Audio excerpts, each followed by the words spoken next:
here. Alive! It's alive! It's alive!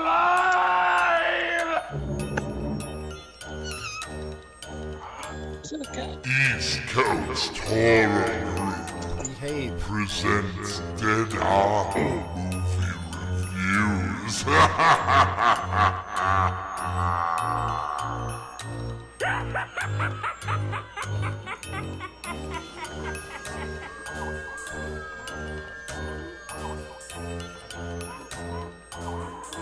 Hello, everybody. Welcome to East Coast Horror Group presents Dead On Movie Reviews. Tonight, we present horror movie reviews and lively debate here on EastCoastHorrorGroup.com and on future select Tuesdays at 9 p.m. Eastern Standard Time. You can join our live chat, which is powered by YouTube now. We have moved from Facebook Live. We are now in YouTube. And hope that you enjoy our new setup. We know there's a better chat. It's going to be a lot of fun. But now it is time for me to introduce the Faculty of Fear. I'm your host, Tim Kretschmann, coming to you from the East Coast of Lake Michigan. It's my honor to introduce all of our Faculty of Fear, including our good friend. She's the tattoo artist that uses pen caps and ink and usually picks movies that are putrid and stink. She is Autumn Dies. Hello, Autumn. Hello, Tim. All right. And next in the faculty is our professor of... No, I'm not going to use that. Next from the faculty is... rambling up from his pit in Pittsburgh, the purveyor of the dark with a healthy helping of snark. He is a legend of tooth decay since he has gingeritis. It's Dr. Drew Seidler. Okay. And we go now to our Dean of Students. He's Coach Michael Exler. Hello, Mike. Hi, Tim. I'll be nice and I'll respond to you. All right. I think Drew actually cut out. There's something going on his mic, I think, right now. There's nothing wrong. Okay. Well, then it's Autumn as usual. It's not me. Can you guys really not hear me? There was something going on. We can hear you now. Can you hear me now? It's a Verizon commercial. By the way, all of you watching live or watching this on YouTube later, if you click on the eye that's in the upper right-hand corner, we now have polls. And you can participate in the polls anytime you'd like. And those polls, tonight, we have a very special one. For you. Okay, calm down. The poll tonight is, who is your favorite host of the show? And I'm going to place the first vote right there. As you know, I wouldn't do anything to try to influence the poll. And we have our first... And we actually have 3 or 4 people in here. So that's pretty good. But we do have... There is one bad connection going on. But I think that's more of a Skype thing than YouTube. So we're going to continue soldiering on here. Drew's a soldier. Is he? Because I'm a motherfucking soldier. All right. I don't know what to do about that. So we're going to get things started. We're going to go to our first review. We haven't heard this sound in a while. It's time to go to the first classroom. And of course, we take it extra classy and go to see Autumn Dies. Autumn, what have you been watching? Well, I just recently watched Get Out, which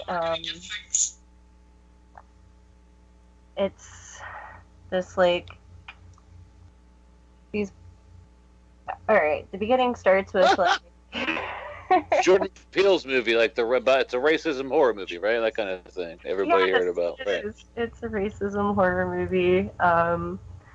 Black people are being kidnapped by white people, and it's fucking weird. It's really fucking weird throughout, like, most of it, because the white people are, like, inside of the black people, and they're, like, old white people, and they're fucking creepy as shit. Like, I would be afraid of fucking white people if this shit was going on. It was just weird.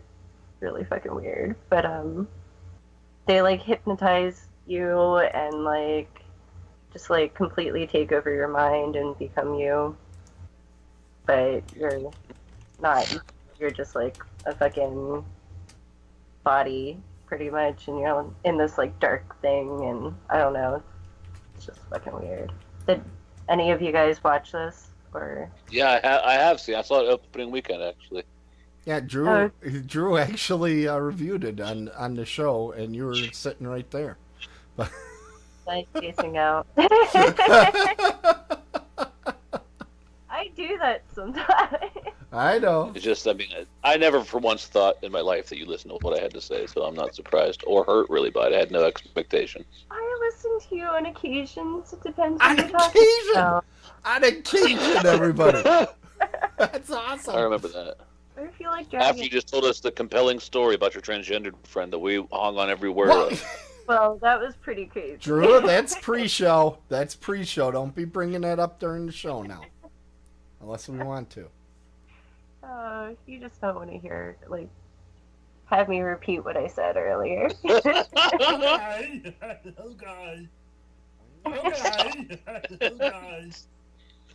That's ridiculous. Like your favorite thing. Oh gosh. Alright. Did you hear that Jordan Peele is working on a new movie? I did. Yeah, it's an African-American lesbian horror film. Is that real? Yeah, I swear to God. God. It's, I think that's a little specific. Right. He's playing to a hell of a demo on that one. I mean, it's weird. It's weird to me. I don't know, like, it's just very specific. You know what, though? If you were a studio right now, what would you do? I would write the check. Whatever Jordan Peele told you to do. Yeah, I exactly. would write him the frickin' check. I'd be like, you know what? I thought this idea was crazy, and it's just fine, thank you very much. So here's your money. Look up the stats on that, how much they spent and how much they made on that first movie. It's fucking astronomical. Yeah, particularly if he could pull this off on the same budget, the odds are he'll make money. That's kind of like isn't it the Blumhouse effect? I'm sure. I think that's kind of the Blumhouse effect. You know, you shoot the movie for cheap, and if it does okay, great.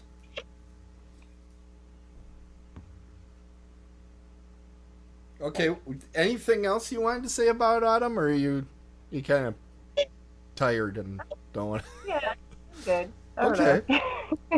Well Is there then, any gore in it? Huh?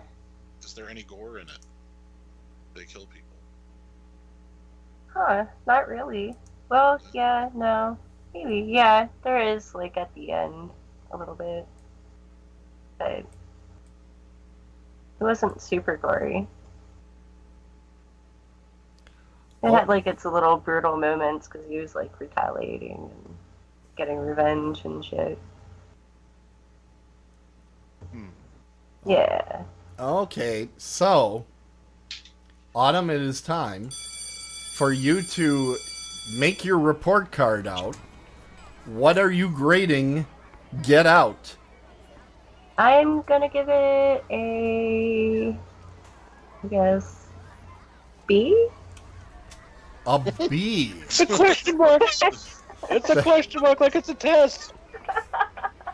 So, Dude, at least you didn't say 4 or some shit like she usually does. That's There, really what the I'll question add- mark was. She didn't know. does everybody like that I I added a question mark? Does that help?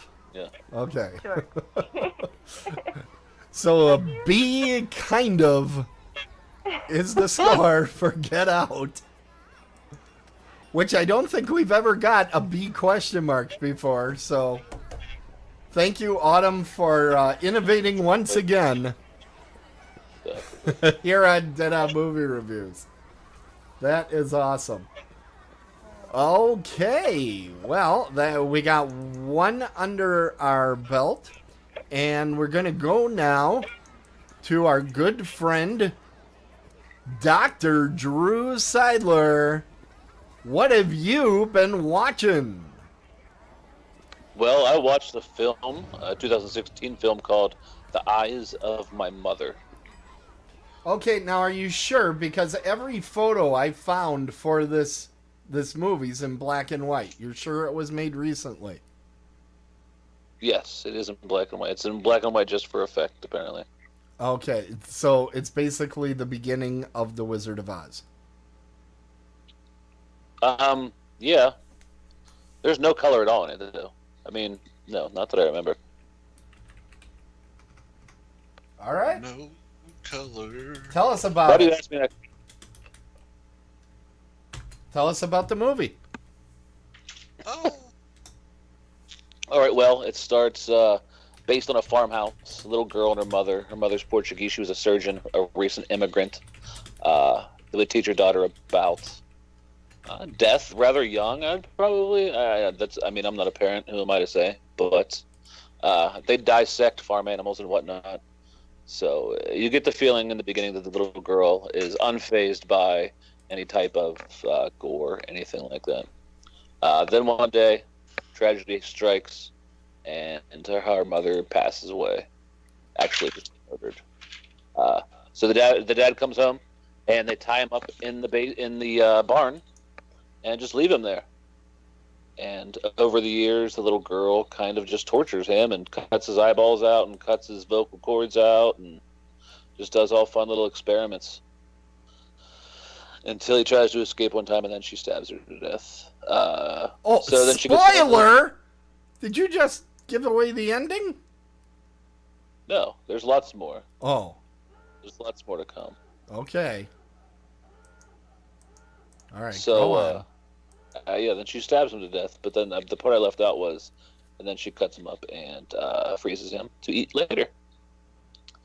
And as it just kind of shows her life as she goes on, doing the same kind of things over and over and over again. Her dad is like, it reminds me very much of Psycho in the way she keeps people around for a while and then decides to eat them and just cut them up and do weird fucked up shit. But it's done as tastefully as it can be done, I would say, especially for the amount of money that they had for the film. It is kind of art housey. That's why I wanted to watch it in the first place, because I'm kind of a fan of that to begin with. It's not pretentious at all, in my opinion, even though it is in black and white. Like, yeah, I get it. But the music and the acting and everything is on point. There really isn't a whole lot of dialogue.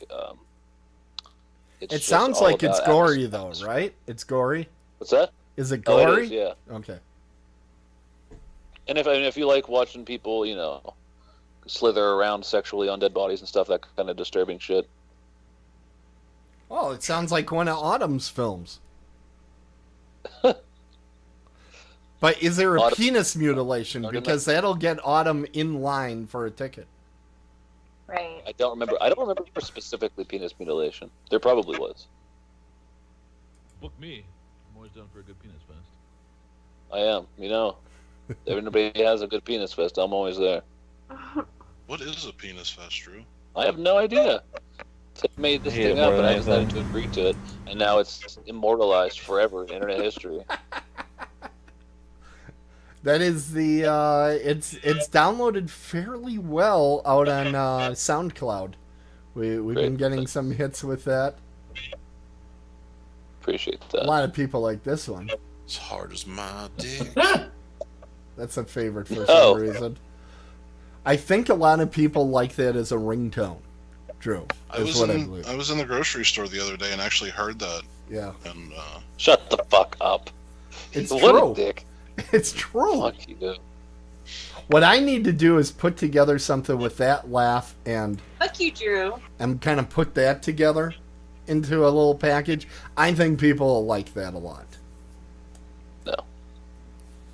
No one's gonna like it. No one likes that weird little fucking sound at the end of it. But it'd actually be kind of cool. It'd just be Mike singing about his dick, but then you gotta have it. It sounds like a goddamn bicycle horn at the end of it. Dude, I'll sing about my dick all day. Does that say Mike fucked a dog or Mike fucked a duck? I never know. It's a dog. It's a dog. I've listened to it repeatedly for hours to make sure I have it properly labeled. Because we believe in quality here at East Coast Horror Group. As does the MPAA. They're always looking for something that is good and upright. And I think we should ask the commissioner of the MPAA about the movie The Eyes of My Mother. So, Commissioner, what are your thoughts about the film The Eyes of My Mother? Well, here at the Motion Picture Association of America, we like to promote only the most wholesome and family-friendly family. Have a nice day. Well, that was just awesome. That was just awesome. Thank you, Commissioner of the MPAA. How do you keep booking him, man? That's pretty cool. You know what it is? I use our slush fund, actually, because he takes bribes. Guys, all I did was say flim flam, flim flam. That's all that happened.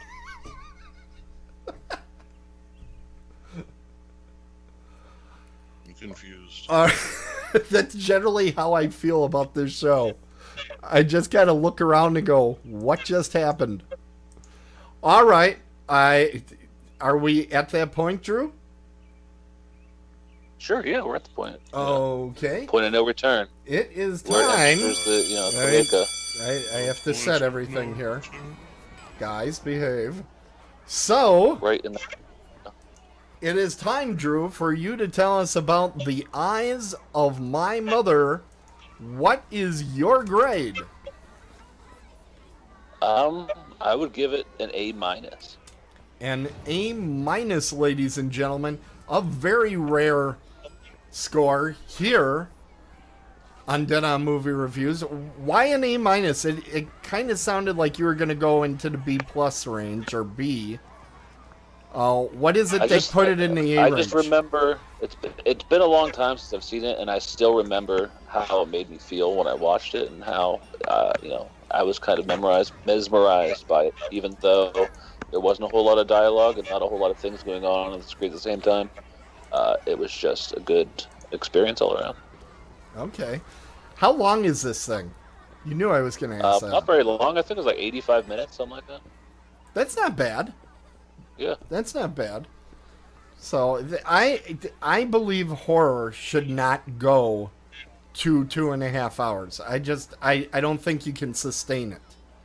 I can't think of What? I'm trying to think of a horror movie that went over 2 hours that I thought was frightening at all. The Shining, Alien. Okay. Alien, I'll grant you, I'm not a huge fan of The Shining. And we've had this argument before. But, and I don't know that sustains. I think that's just a slow burn. But, okay. It could have used a trip to the editing bay. The Shining? Yeah. Why? It's Kubrick, man. Yeah, I don't care for it. I don't care for it. I know you have that same feel about Blade Runner. It's just one of those things that I'm like, yeah, just not the classic that we talk about sometimes. No. Classic. All right, before we run out of passing time, it's time now to ask the coach, Michael Exler, what have you been watching, sir? Well, I was perusing Netflix and I saw this and thought I'd watch it. It's called The Girl in the Photographs, 2015 movie, starring Cal Penn. You might remember him as Kumar from Harold and Kumar. So wait, I'm sorry. And not to be insensitive, but is he the Asian man or the Indian man? He's the Indian man. Okay. How?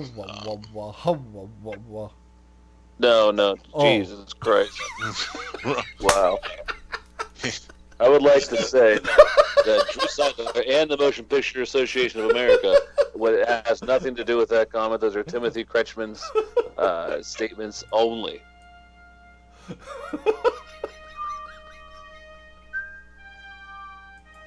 Okay.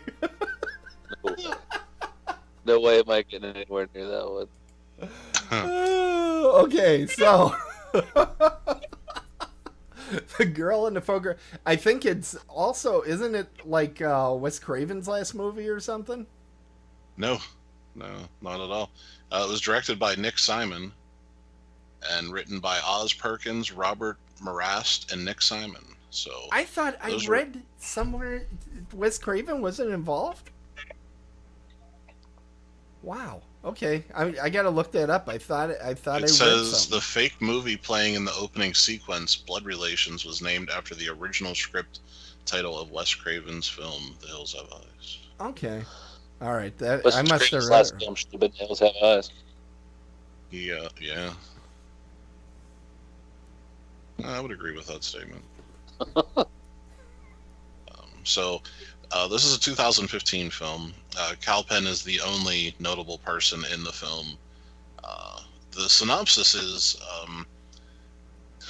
a bored young woman in a sleepy community called Spearfish starts receiving photographs of brutally murdered young women. Are they real or staged? Pen pal. The culprit is either a serial killer or some creep with a sick sense of humor. So, the major issue with this film, other than it was made, was a complete and total utter inability to create any tension whatsoever. Like, I really think they went to great pains to be like, okay, whatever part could be cool and tense, no, we're not going to do it. We're going to do the complete opposite. And they succeeded in doing that. The characters. Drew, I feel like we should bet on what the grade is going to be right now. It's an A for sure.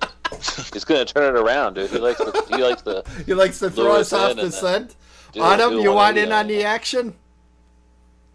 The what? Does Autumn want in on the action? Autumn's gonna get on the hot action. Oh. She's not even listening to I anything. think she's asleep again. I think she is. No, not really. Not at all. Not at all. So, where was I? Oh, the characters are all pretty much unlikable. That's always a big mistake. I don't understand why they do that. That makes no sense. Well, they tried to make two people like the sympathetic characters, and it just really didn't work out at all. Cal Penn played probably one of the most obnoxious roles I've ever seen in my life. Spoiler alert, he dies, and it happens towards the end, which is the sad part because you had to watch him through the entire movie. He plays this photographer from LA that's like this super big photographer and famous, and God, he's just annoying. Does he finally get his sliders in the end? He does not get his sliders. He does not. Damn. The Asian man comes in and takes them from him. That's the end. Oh man. It's Autumn's offended. She sounds offended once again. You really need to relax a little bit, Autumn. You should be less uptight like me. Oh yeah. Sounded like a challenge exception. She was like, "Oh yeah, like I'm gonna kill you now." Yep.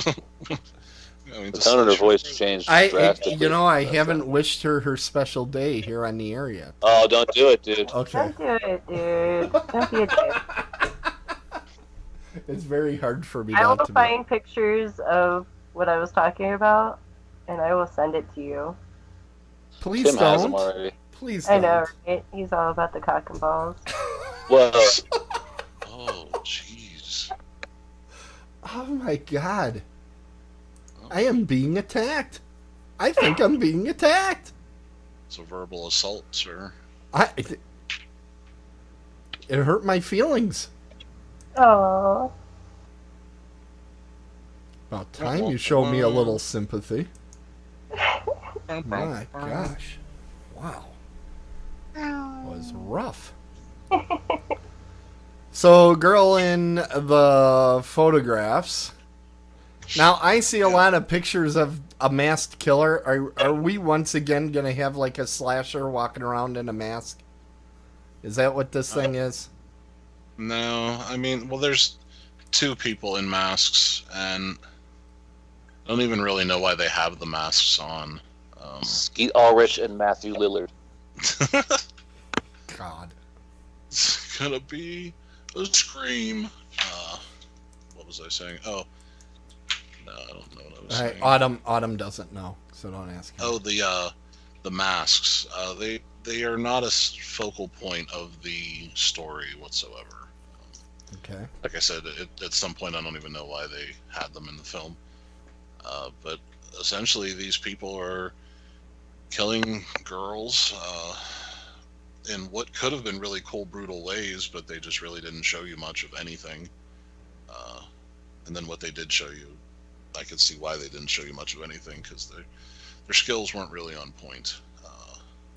Hey, Mike, we actually got our research group that lives in the chat room looked this up. And I got more information on the girl in the photographs. Good. Ben tells us that it was the last film that Wes Craven was involved with. He was an executive producer. But as we know, he put his name on pretty much anything at that point. Yeah, you sure did. Oh, my God. And the movie had Mitch Pileggi in it from Shocker and Catherine Isabel, who is in Ginger Snap, so Drew must like that. Aw, No, not really.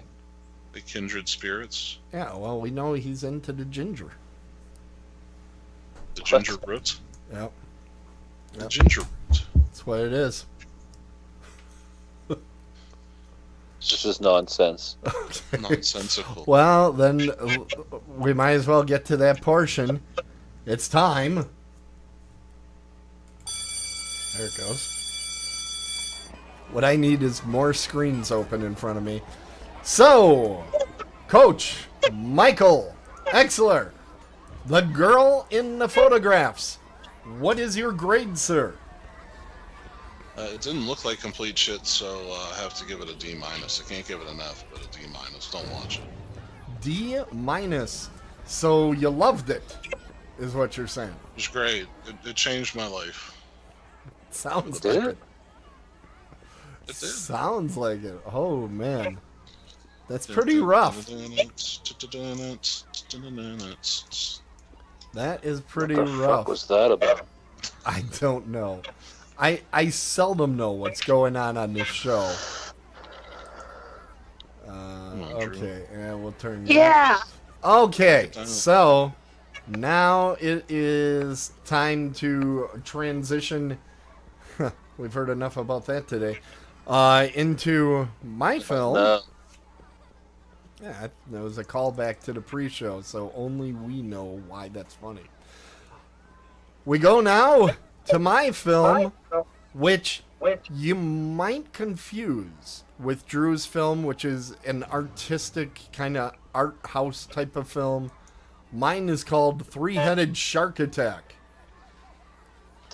And Seems legit. a lot of you probably are thinking, that sounds like a spectacular film.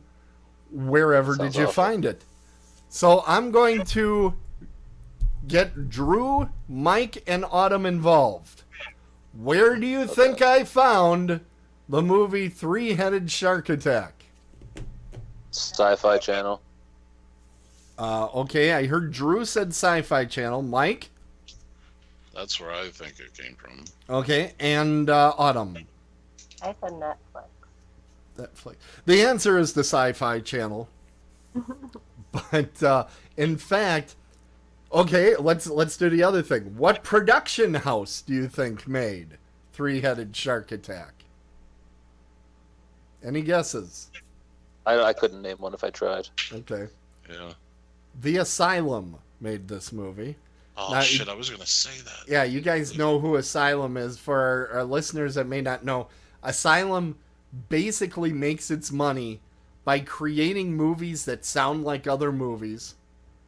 And then once in a while, they make direct to Sci-Fi Channel stuff, like this. But most of their money is made by, like, when Independence Day came out, they made July 4th. And, when Battle for Los Angeles comes out, they'll come out with Battle for San Francisco or something. That's their model. Now, the reason that I even watched this movie, other than I do actually have a predilection toward enjoying shark movies, even though most of them are just complete trash, is that one of our past Scream at the Screen actresses is in this movie, Jenna Sims, and she plays a what is it that she plays? She plays a kind of like a professor doctor type that wears very tight t-shirts. And one of the problems I had with this movie is right at the beginning it says made by Sci-Fi Channel, which meant they didn't show any nudity or anything of that nature. It's like they backed off just a little bit from what might have made the movie a little more interesting to watch. Fun fact, Three-Headed, that's Jenna right there if you're watching the feed, that's her. This was the sequel to Two-Headed Shark Attack. This is, of course, the sequel, Three-Headed Shark Attack. That's how they do it there. It's crazy. I didn't even know there was a two-headed shark attack. Oh, yeah. Was there a one-headed shark attack? Not that I'm aware of. Aware of. But I do believe there will be more because, I mean, just look at that awesome graphic on the screen. Can I ask a question? Yes, you may. Why does it have 3 heads? Well, it's interesting you would say that because our Morris the Explainer character, who worked for Jenna Sims, the professor in the great tight t-shirt, he stated that the shark mutated around now I'm not making this up, a floating garbage patch. And there is a... It makes no sense at all. Wait, it gets better. There's a underwater research facility that is located... I'm not making this up. That is located near the floating garbage patch to observe the mutations. And in one scene, they kind of go through an area where there's like aquariums, and there's various mutated animals in these different tanks, and they're all really mean and they're aggressive and that sort of thing. And surprisingly, for a lot of these animals that live underwater, they screech and they howl. They make all sorts of noises. What? Oh yeah, because animals have funny little noises they make, and there was like a scene that reminded me of like a 1950s scene of going through the mad scientist's laboratory. They did something of that nature.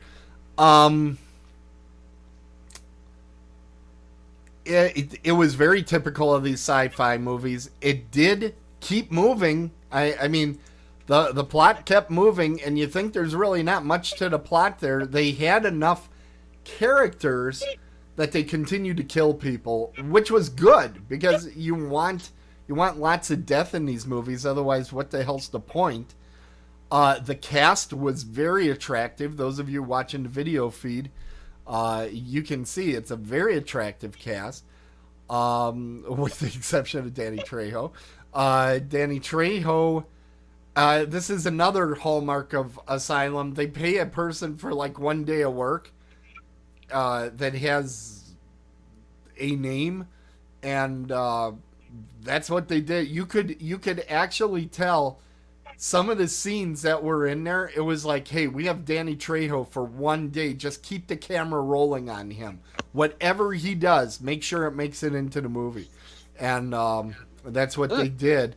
There was a lot of water on the lens shots because there were like characters that were out there swimming in the water, and it's like they were being told off screen, push the water toward the lens, kind of like you would do to a friend in a pool where you just kind of push water at them to splash them. Yeah. They were doing that to the lens like throughout the movie, and I'm like, what are they trying to do? Obscure how horrible everything looks? But actually, the lighting was good. I watch these indie movies, and I'm always like, oh my god, it doesn't even look professional. This movie looked professional. Yes, the effect of the three-headed shark looked ridiculous, but let's break that down. How do you make a three-headed shark not look ridiculous? It's not going to happen. I guess it's as good as it's going to look.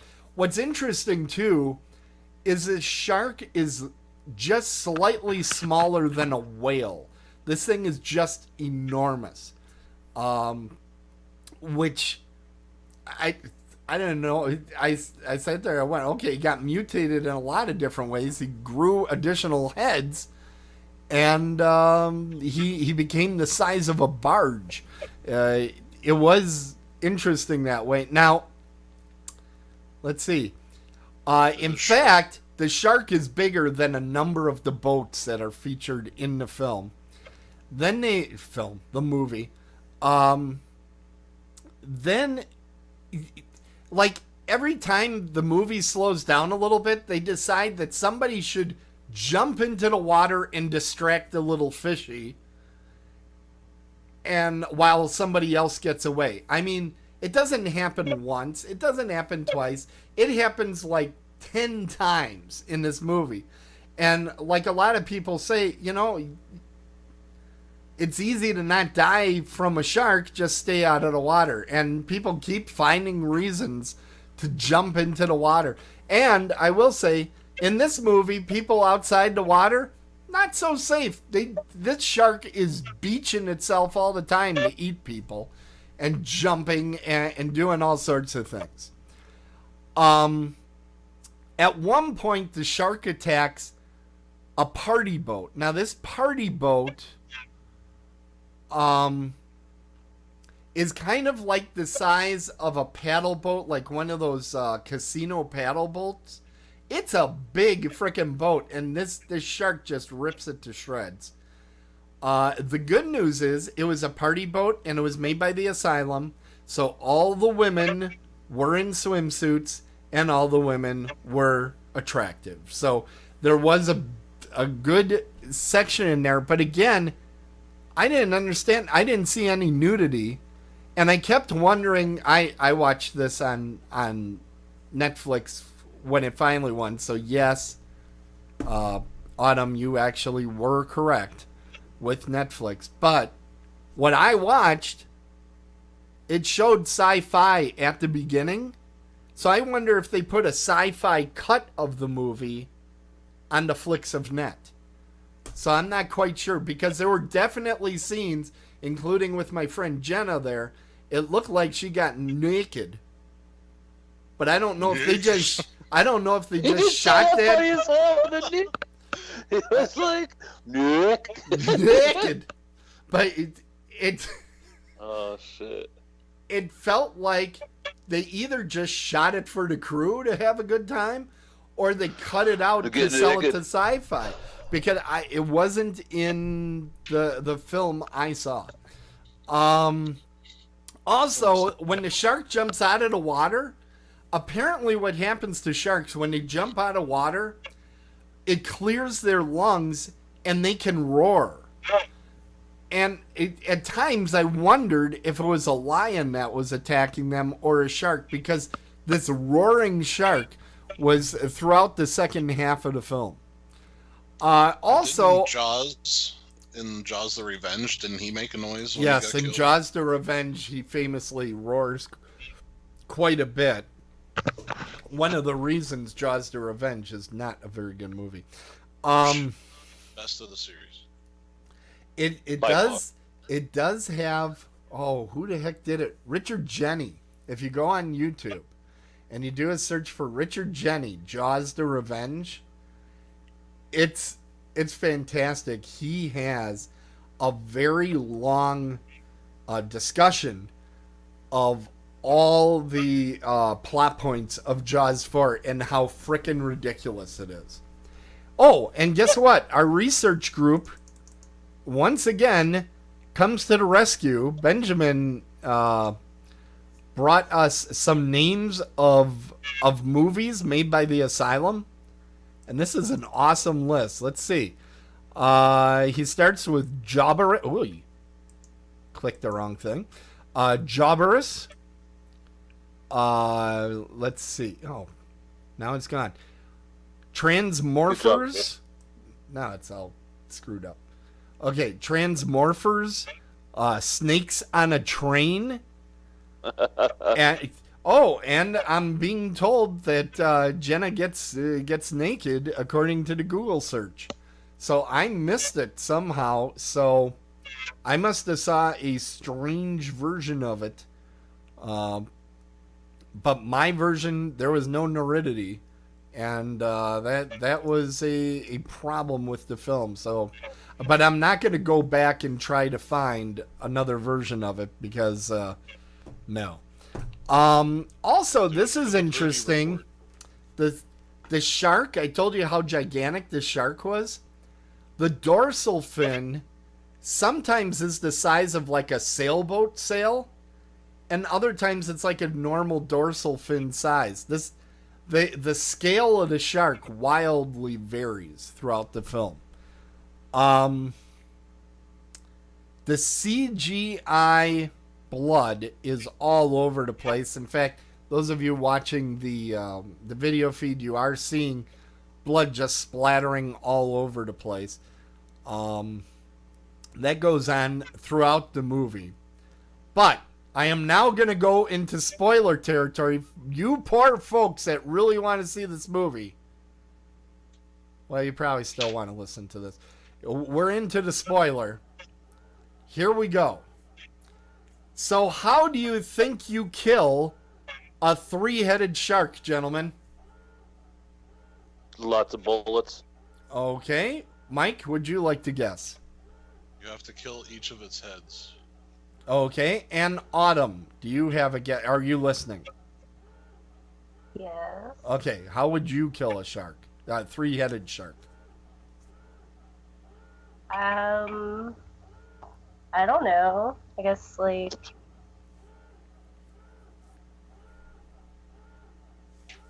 maybe a gas can and a shotgun or something. Now, So the Jaws myth. yeah, everything you said, I would think would be fine. Okay? But we had some very creative thinkers over there at the asylum.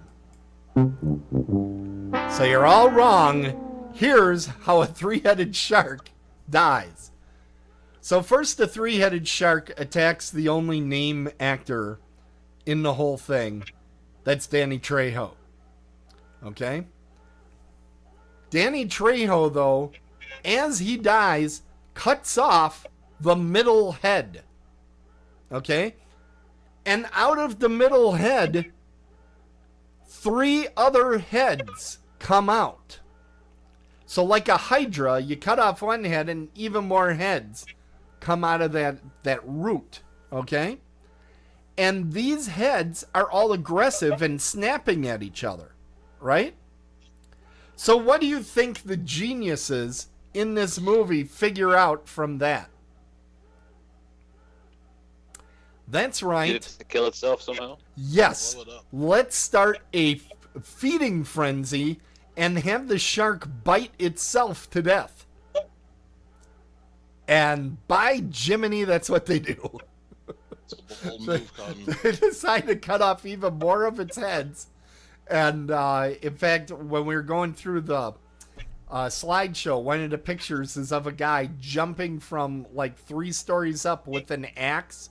And he's coming down and is going to knock one of the heads off of this thing and start this feeding frenzy going. Here's the problem.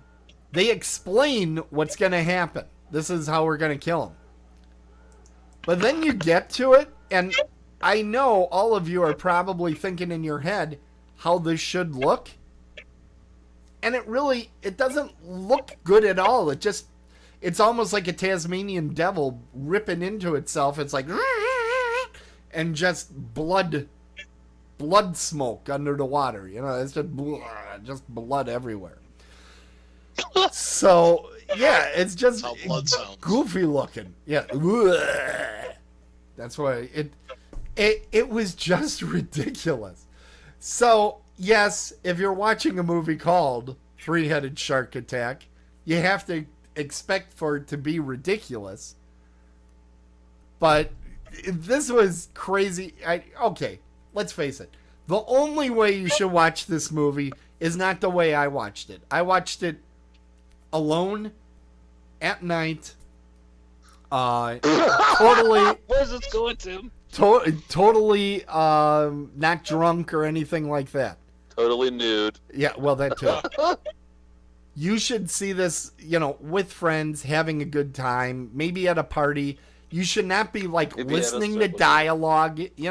The dialogue doesn't make any sense. It's not a good film. It's made by the Asylum, which actually makes Trauma look like an art house. It's the Asylum. But if you're gonna watch these types of movies, this is a fine sci-fi movie. This is the type of movie they put out. And, for that, when I go to the grading, I can't totally crap all over it because it succeeds at being a movie that would be named Three-Headed Shark Attack because you get yourself a three-headed shark and it attacks a lot. So I'm going to give it a C+. It's certainly not something you're going to go out and go, holy mackerel, I can't wait to see Three-Headed Shark Attack. But it does as advertised. You see a shark attack all sorts of people. And there's a lot of blood. Now, apparently, if you are going to see this, make sure you're watching some sort of R-rated version. Because this was not fantastic. This was not fantastic like this. So that's what I have to say about Three-Headed Shark Attack. Any questions from the group? Any group discussion questions? Can't think of a single fucking question. Only question is, why did you waste your fucking time? I always What? wonder. True. What? It's all about the boobs. Shut up. I will say, a friend of mine was in it, so I wanted to watch it. And you know what? Here's the thing that's crazy about these movies. There was one guy that was just horrible and couldn't act. But for the most part, the acting was not horrendous. I certainly have seen much worse acting. And like I say, it's a professional production and everything. It's just kind of crazy. So if you enjoy nonsense, it's the thing for you. Okay, we have come to the end of the program. I am going to check, and I am checking the poll, and so far I'm still in the lead. But we'll have to check a couple weeks from now when more people find the show. We don't have a whole lot of people in there right now. Only 3 or 4. It's amazing that we don't have more people in the chat room. I know you're shocked. But I'm in the lead, and that's how it should be. So, that's important. Okay. It is time to go around the horn. Autumn, where can people find you on the web? Everyone can find me on Instagram, also my modeling page on Facebook, my photography page on Facebook. I'm on Twitter and Tumblr and Zibity and some other places. Fantastic. And let's see, Drew, what's coming up this week on From Dusk Till Con Radio? We have quite a bit to talk about. We obviously had some technical difficulties last week, so we're going to be able to bring all that news to you this week, talk about Horror Realm and its sad departure from the convention universe. We're going to talk about what we believe to be our most disappointing or worst horror directors of all time. So we'll have that super happy fun backwards time. Boom! We'll have to think of a better name for that, perhaps. No, I already created a graphic. You cannot change it. Okay. Yeah. Gee. You just have to put it backwards when we do it, if we do it at the bottom 5 instead of the top 5. We'll think of something. But yeah, that's what we got coming up on Thursday. All right, and Mike, what's going on the website? We have a brand new Scream at the Scream that you'll want to check out. That was just posted yesterday. Yeah. So we'll have some of those coming out within the next month or so. No real panels going on. A little lull in the panel situation, but I'll throw some old ones out that got lost on the old website. And I heard if we would have put more panels out, your show probably would have won the Rondo. You know, that was the changer. That was we're just happy to be nominated, right, Drew? Yeah. Go team, go! Go Double O's! Fantastic! Oh my God! All right, so let me make sure. I think we covered everything. We hope you can all tune in on Thursday, obviously, for the great From Dusk Till Con radio. We have another show coming up on a select Tuesday. I believe it's the 30th, if memory serves. There is an event out on YouTube, and if you click on that event, you can have YouTube actually remind you that the show is coming up. Also, we have an event out on Facebook. I'm just posting it everywhere, and we'll see what happens. Hopefully we get back in the groove here. I thought the show ran very smoothly today, so that was amazing. Particularly with Autumn trying to throw us all off before we go to air. That was a little mean. So, all right. Okay, so we're at the end of the program. Everybody, until next month, despair, for all hope is gone, but the East Coast Horror Group just keeps coming on and on. Right on your prolapse. Whoa.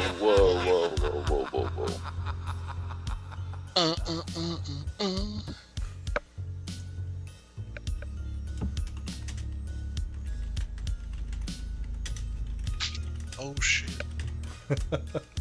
Hey, we're still live. Watch it there. Behave.